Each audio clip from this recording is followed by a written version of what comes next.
Okay, let's talk about social contract theory. So I'm going to explain the theory itself, and then I'm going to go a little bit into the article I read, which was about the input of a new type of social contract into America's workforce. So to start off, social contract theory is a contract people abide by when placed in a state of nature. And state of nature is based on a hypothetical thought experiment in which no norm enforcement institutions exist, so police force, government, things like that, and then also everyone in this experiment is perfectly free. And social contract theory organizes this state on what is deemed moral by the contractors themselves, so the people that enter into this, like social law essentially. So how is it determined, like the law itself? I think what really helped me understand this like in class was how the starting point is different. So with moral theories like deontology and utilitarianism, the starting point is what's wrong and what's right. How do I navigate the situation? What do I do? The starting point with social contract theory is why be moral at all? So and it kind of goes into instead of like what's moral and what's not, or what's wrong and what's right, it's what's rational versus what's irrational. To enter into a social contract, all contractors must be rational and self-interested, which I'll get into a little bit later. But Hobbes kind of explains that many people get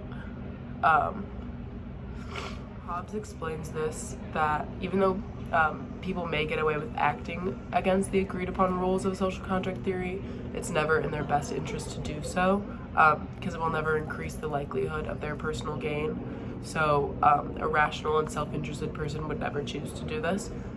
And one of the issues with social contract theory is named like the free rider problem. So this is essentially when enough people are like committed to doing their part of this like contract that a couple people, free riders, can like fly under the radar and kind of get away with, and also benefit from not doing their part.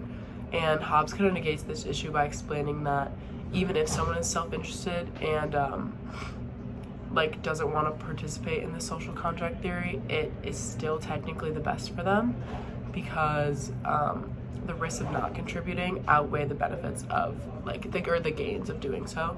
So a rational and self-interested person would never do this. And this talks a little bit about self-interest. I know that sounds like a bad thing, but being self-interested is essentially just caring that you're doing well in life as much as you can, and without putting that above, the health and wellness of yourself and also others. And then rationality is maximizing the chances of doing well. So with this, he explains that it's rational to live a just life within social contract theory, because you won't live scared of the consequences of your actions. So if you did live an unjust and like unself-interested life, you would be scared of the consequences of your actions, and you wouldn't really be able to like enjoy life itself.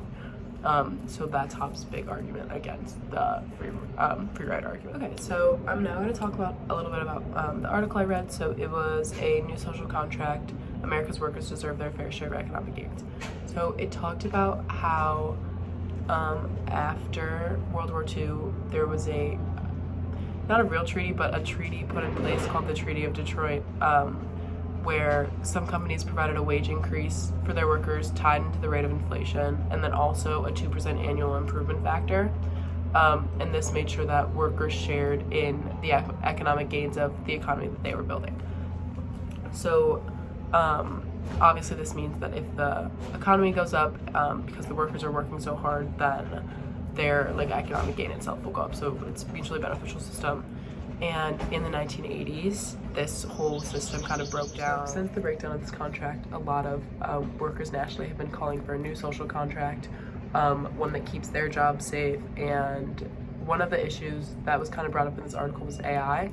So that's the kind of like manufacturing of this new social contract in like a new age, whereas 40 years ago we wouldn't have had to worry about AI. So they want protection from AI coming in and replacing them instead of helping them do their jobs more efficiently. As AI is not a rational and self-interested human being, it wouldn't be a part of this social contract or a contractor to begin with. So the implementation of a new social contract that benefits both contractors and the workers in this case would be essentially kind of resetting up the same wage increase tied to inflation, and then also a 2% annual improvement factor. This ensures workers are really getting their fill of the jobs that they themselves do and they like work hard at, and then it also ensures obviously good work for those. The idea as a whole is to enter into a social contract that is mutually beneficial. So where not only would it be immoral, but it would be irrational to not conform to the benefits a new social contract would have on the American workforce itself.